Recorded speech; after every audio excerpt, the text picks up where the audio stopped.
ہر شعبے میں اس حکومت نے اپنی نااہلی، اپنی ناکامی اور اپنی نالائکی کا ثبوت دیا ہے۔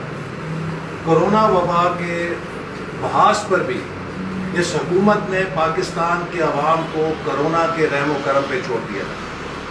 ہم مسلسل 1 سال سے حکومت کو کہہ رہے تھے کہ پاکستان کے عوام کے بچاؤ کے لیے کرونا ویکسین کا آرڈر دیا جائے، پاکستان کی ورکنگ پاپولیشن کو بچانے کے لیے کرونا ویکسین کو فوری طور پہ حاصل کیا جائے۔ اس حکومت نے 1 سال عطیے اور چندے اکٹھے کرنے میں ضائع کر دیا۔ $1 کی کرونا ویکسین کا آرڈر نہیں دیا گیا، اور ہم اپنے دوست برادر ملک چین کے شکر گزار ہیں کہ جن کے عطیے کی بدولت پاکستان کے ہیلتھ کیئر کے شعبے سے تعلق رکھنے والے لوگوں کو اور 60 سال سے زیادہ عمر رکھنے والی آبادی کو کرونا ویکسین دستیاب ہوئی۔ اب جب کرونا بے قابو ہو گیا ہے تو حکومت خواب غفلت سے جاگی ہے، لیکن اب پوری دنیا کے اندر کرونا ویکسین کی پروڈکشن بک ہو چکی ہے۔ جن ممالک میں عوام کا درد رکھنے والی قیادت تھی، جن ملکوں کے اندر اہل اور کمپیٹنٹ لیڈرشپ تھی، انہوں نے 1 سال پہلے کرونا ویکسین کے آرڈرز پلیس کیے تھے۔ آج ہماری حکومت دنیا میں پھر رہی ہے اور ہر جگہ اس کو جواب مل رہا ہے، چونکہ اگلے 1 سال کی پروڈکشن ہر کمپنی کی بک ہو چکی ہے۔ حال یہ ہے کہ بھوٹان جیسے ملک نے 60% آبادی کو کرونا ویکسین لگا دی ہے۔ افریقہ کے کانٹیننٹ نے 40% تک پریکیورمنٹ کر لی ہے اپنی آبادی کو بچانے کے لیے۔ اس وقت بنگلہ دیش بھی ہم سے آگے ہے، نیپال بھی ہم سے آگے ہے، سری لنکا بھی ہم سے آگے ہے، انڈیا بھی ہم سے آگے ہے، اور پاکستان میں صرف 1% آبادی کے لیے کرونا ویکسین دستیاب ہے۔ 22 کروڑ کا ملک ہے اور اس میں صرف 1% آبادی کے لیے کرونا ویکسین حاصل کی گئی ہے۔ یہ نہ صرف ویکسین کا ڈیزاسٹر ہے، بلکہ یہ کرمنل نیگلیجنس ہے of the highest order. Pakistan کے عوام کا قتل عام اس حکومت نے کرنے کا منصوبہ بنایا ہے کرونا کے ہاتھوں، اور آج جو لاک ڈاؤن کی شدت میں اضافہ ہو رہا ہے اور غریب لوگوں کے روزگار پہ اثر آئے گا اور مزید پابندیاں ہمیں لگانی پڑیں گی۔ اگر پچھلے 1 سال میں حکومت کرونا ویکسین پریکیور کرتی، چندوں اور عطیوں کا انتظار نہ کرتی، تو آج پاکستان میں کرونا کے مقابلہ کرنے کے لیے بہت بہتر حالات ہوتے۔ تو یہ اس حکومت کا مکمل گورننس کے شعبے میں فیلئر ہے۔ اس سے پہلے ہم دیکھ چکے ہیں ٹڈی دل کی جب حملے کی صورت ہوئی زراعت پہ، تو یہ حکومت بے بس نظر آئی۔ 10 کروڑ روپے کا بروقت سپرے نہ کرانے کی وجہ سے انہوں نے 100 ارب روپے کا زراعت میں نقصان کرا دیا۔ اسی طرح ڈینگی کی جب وبا آئی تو اس وقت بھی یہ حکومت بالکل بے بس نظر آئی، اور اب انہوں نے کرونا کے آگے بھی، کووڈ کے آگے بھی کسی قسم کی انتظامی صلاحیت کو ثابت نہیں کیا۔ سول انتظامیہ کو غیر مؤثر کر دیا گیا۔ پاکستان میں بڑے بڑے جو لا انفورسمنٹ کے چیلنجز ہوتے ہیں، سول انتظامیہ کامیابی سے ان سے نپٹتی ہے۔ محرم میں عاشورہ کا موقع ہو یا کوئی بھی لا انفورسمنٹ کا مسئلہ ہو، ہماری پولیس اور ہماری سول انتظامیہ میں یہ صلاحیت ہے کہ وہ ان چیلنجز سے نبرد آزما ہو سکتے ہیں۔ لیکن اس حکومت نے انتظامیہ میں اکھاڑ پچھاڑ کر کے اور انتظامیہ کے اندر سیاسی مداخلت کر کے اس کو اتنا غیر مؤثر کر دیا ہے، اسے اتنا ڈس فنکشنل کر دیا ہے کہ آج آپ کو کسی جگہ SOPs میں سول انتظامیہ کی انفورسمنٹ کی صلاحیت نظر نہیں آتی۔ لہٰذا ہر چیز ٹڈی دل ہے تو فوج کے حوالے، ڈینگی ہے تو فوج کے حوالے، گلیوں کی محلوں کی صفائی ہے تو فوج کے حوالے. تو اب یہاں پر بھی فوج کو بلا لیا گیا ہے کہ لوگوں کو ماسک پہنائے اور لوگوں کی دکانیں بند کرائے. فوج کسی بھی ملک کا لاسٹ لائن آف ڈیفنس ہوتا ہے. اس کو پولیس بنا کے استعمال نہیں کیا جاتا، کیونکہ خدا نہ خواستہ کسی جگہ عوام اور فوج کے درمیان کوئی مڈ بھیڑ ہو، وہ ملک کے لیے نقصان دہ ہوتی ہے. تو اتنی جو ملک کے سول ادارے ہیں آج وہ کہاں ہیں؟ وہ ناپید ہو چکے ہیں، چونکہ اس حکومت نے ملک کی انتظامی صلاحیت کی اینٹ سے اینٹ بجا دی ہے. اور جب کسی ملک میں گورننس کا بحران اور انتظامی ڈھانچہ ڈھہ جائے تو اس ملک کے لیے بہت سنگین خطرہ لاحق ہو جاتا ہے. اسی طرح معاشی میدان میں آج پاکستان میں لگتا ہے کہ حکومت نام کی کوئی چیز نہیں ہے. ڈیمانڈ سپلائی کو دیکھنے والا کوئی نہیں ہے. رمضان کے اندر مہنگائی نے عوام کی جس قدر کمر توڑی ہے اس کی 72 سال میں مثال نہیں ملتی. آج جب سے پاکستان بنا ہے کسی ماہ رمضان میں عوام اتنے مہنگائی کے ہاتھوں پریشان نہیں ہوئے جتنے اس حکومت کے دور میں ماہ رمضان کے اندر عام آدمی پریشان ہے. چینی اس کی پہنچ سے باہر ہے، آٹا اس کی پہنچ سے باہر ہے، تیل اور گھی اس کی پہنچ سے باہر ہے، بجلی کا بل اس کی پہنچ سے باہر ہے. لوگوں کے لیے ان کے ماہ رمضان کے روزے اس حکومت کی مہنگائی نے آزمائش بنا دی. اور اسی طرح یورپین یونین کے اندر جو قرارداد پاکستان کے خلاف پاس کی گئی ہے وہ اس حکومت کی ایک اور خارجہ پالیسی کی ناکامی ہے. وہاں پر 600 کے مقابلے میں صرف 3 ووٹ پڑنے پاکستان کے حق میں ایک بہت بڑا تمانچہ ہے اس حکومت کے لیے. اس حکومت کی سفارتکاری کہاں ہے؟ اس حکومت کی خارجہ پالیسی کہاں ہے؟ پے در پے ہر محاذ کے اوپر یہ پاکستان جو کہ ایک ایٹمی طاقت ہے، پاکستان جس کا ایک بین الاقوامی مقام ہے، اس کو irrelevant کری جا رہے ہیں. اس سے پہلے کشمیر کے مسئلے پر یہ UN ہیومن رائٹس کمیشن میں 17 ووٹ اکٹھے نہیں کر سکے تھے کہ وہاں پہ قرارداد پیش ہو سکے. اپنی پوری کوشش کے باوجود یہ OIC ممالک کے سربراہی اجلاس تو دور کی بات ہے، وزرائے خارجہ کا اجلاس کشمیر کے اوپر نہیں بلا سکے. اور اب یورپین یونین سے GSP+ کو ختم کرنے کے لیے جو قرارداد منظور ہوئی ہے یہ اس حکومت کی بدترین ناکامی کا ایک اور ثبوت ہے. چاہے خارجہ محاذ ہو، چاہے معاشی محاذ ہو، چاہے داخلی گورننس کا اور داخلی استحکام کا محاذ ہو، ہر شعبے میں یہ حکومت پٹ چکی ہے. اس حکومت کا ایک ایک دن پاکستان پہ اور 22 کروڑ عوام پہ بھاری ہے. پاکستان کو نئے آزاد منصفانہ الیکشن کی ضرورت ہے، اور وہ تمام لوگ جو اس ملک کے مستقبل سے کسی قسم کا درد رکھتے ہیں ان کا فرض ہے کہ وہ نئے آزاد منصفانہ انتخابات کی راہ ہموار کرنے کے لیے اپنا کردار ادا کریں.